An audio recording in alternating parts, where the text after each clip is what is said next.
If you're feeling off-kilter and don't know why, I'm willing to bet it has something to do with your boundaries. Stay tuned. Real, practical solutions are coming your way. Welcome to Thrive with Nancy. This podcast is dedicated to you, an executive woman who wants more from your career, and you're fed up with twisting yourself into knots to make it happen. I want you to know that I see boundaries as an executive woman's number one career roadblock, and it's internal, not external. Slower progress comes when you have no boundaries, and they also come when you hold on to your boundaries too tightly. Success is finding your sweet spot. Do you hear that? Your sweet spot. The challenge is that the right environment to thrive is unique for everyone. The good news, the process for recognizing your optimal border is the same for everyone. Only the outcome is exclusively yours. Are you ready to explore lessons my clients discovered? I'm betting you'll find yourself in at least one of the following 4 scenarios. And the best part is, you can put it into action right now. First, Career Misery Index. Let's look at the Financial Misery Index as an example, which is an economic indicator the federal government puts out for the average citizen to help us understand how we're doing economically. It's calculated by adding the adjusted unemployment rate to the annual inflation rate. When it doesn't appear favorable, many begin panicking about their future finances. Yet, even with all the financial evidence supporting the published results, not everyone experiences these economic dips as harmful. Many thrive. Your Career Misery Index is different than the Financial Misery Index in that you control it by what you focus on and the actions that emanate from your observations, and you determine whether you prosper or not. Let's take this into a business scenario. Can you relate to Veronica, a highly successful business owner who hit a swift downturn in her business? It didn't take long in our coaching session to sense her energy wasn't the same as our last conversation when all flowed upward. Instead of the optimistic, profit-filled language, Veronica was currently sounding more insolvency-based. We dug into this energy switch. Over several months, she'd begun paying attention to all that could go cockeyed in her business. It was a subconscious, gradual transition that had Veronica buying into the future as threatening instead of through her natural creation lens. She's the source of her business, as you are with your career. There's a direct correlation between Veronica's thinking and her company's results, just as with your career. Always center your action and thoughts on what you want to produce, not what would make your Career Misery Index have you feeling less than who you know you are or want to be. Number 2, expand your box. How often have you heard career advice suggesting that you get outside your positional box? I bet a lot. Sounds wise, but hard to implement.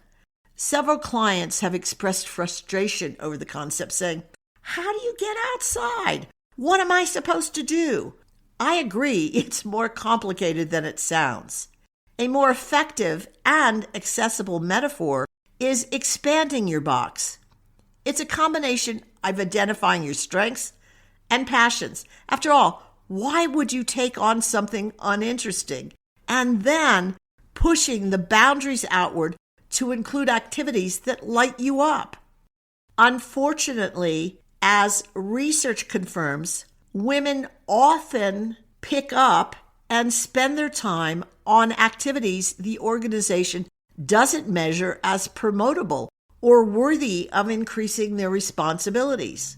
Moreover, studies have demonstrated that many women don't stand up for themselves, boldly asking for what they want while exhibiting confidence.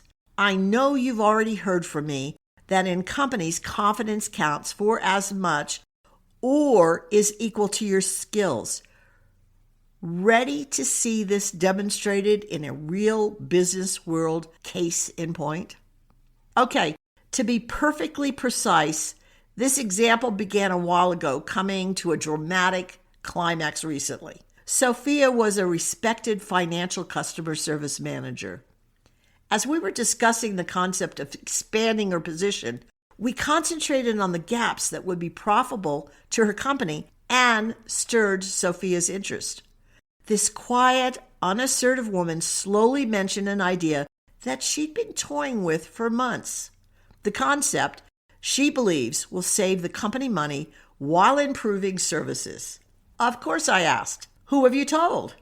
You already know her answer because you've experienced it for yourself. Sophia didn't feel big enough to present it to any senior leaders. It probably isn't any good. They won't listen to me. Yada, yada, yada. You get the picture. Sophia found her courage. Her boss and senior leaders championed and implemented it to great success. A promotion followed. Yippee! What I loved is the internal growth she sustained through expanding her box rather than staying within her boundaries, or shall we say, her comfort zone. Third, waiting is rarely the answer. Have you heard of the 100 monkeys effect? In a nutshell, it comes from a 30-year observation research in 1952 of monkeys who love the taste of sweet potatoes, not so much the sand covering them. One female monkey got a bright idea and began washing her potatoes. Good. Then she taught the concept to her playmates. Others began imitating this never-before-practiced behavior. Suddenly, when 100 monkeys gained this knowledge, breakthrough occurred. Ritual washing jumped to other islands with no direct interaction. The idea jumped. It leaped. You hear that, correct? Where am I going with this theory? Cynthia was a brand new client who had an idea for 5 years in the future. I listened, asked questions, and thought my client was onto something really significant. Why 5 years from now? I asked. She had no logical response. After digging a bit, it appeared Cynthia didn't feel she could pull it off right now, maybe in the future. I challenged her to start because, as with the 100th monkey, revolutionary ideas don't wait for your perfect timing. After a much lengthier conversation, planning, and purposeful tactic design, she launched. What is the result? Well, she doesn't own the program, yet her fingers are all over the initiative. Waiting often isn't strategically based. Instead, it is from a sense of insignificance. Do you want the vague feelings of not being ready or enough or no one will listen to me to hold you back from the excitement of launching and initiating and creating your concepts? Fourth, self-care.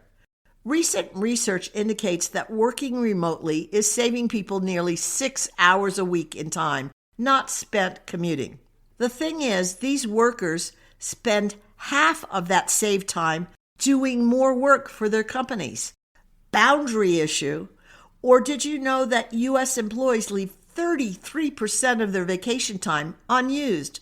Looks like another boundary issue to me. And there are so many more that hold you back.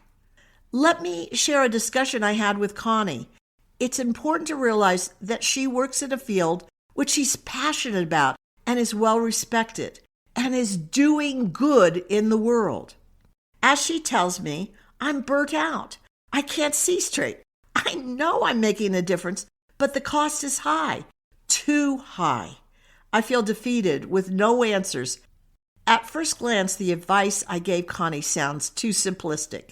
However, please draw it deep inside and then see how it lands.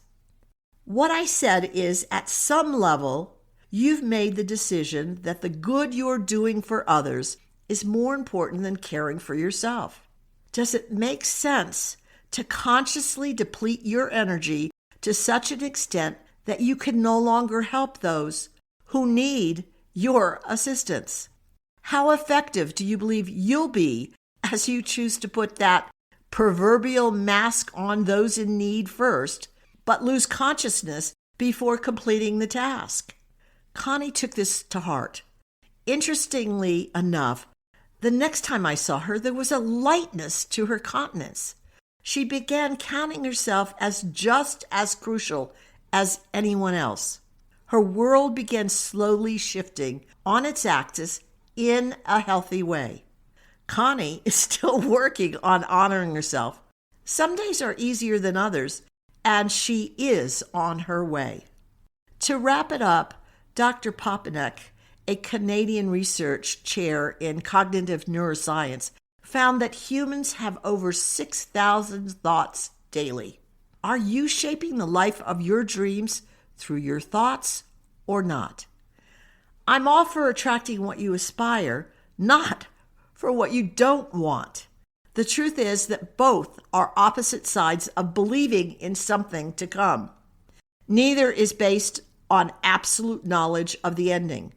Good or bad, what you spend time on, you'll draw into your world. Are you ready to pay attention to converting your misery index into your satisfaction index? Or actively expanding your box? Or the appreciation of waiting is rarely the answer? Or cultivating self-care? No question that transforming your mind changes the results you receive and achieve in your career.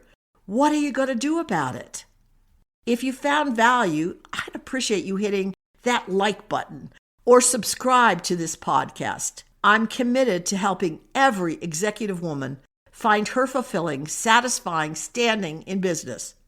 Do you want assistance in examining new ways of responding to your career more fully with a cadre of other executive women? The 90-minute monthly Thrive at Work Mastermind program is exactly for you. And now is the perfect time because the first month is free. Check it out at www.thrivewithnancy.com/thrive/ and don't forget to join through the free first month link. Together, we'll explore opportunities to bring your possibilities into being. No one ever arrives at their next destination alone. Join this dynamic community of executive women discovering their satisfying, successful career. Much success, always. I'm thrilled you've listened to the Thrive with Nancy podcast. My intention is to offer quick tips designed for you to apply right away, ones that will boost your career immediately. I bet you're already considering ways to implement these new ideas. Perfect!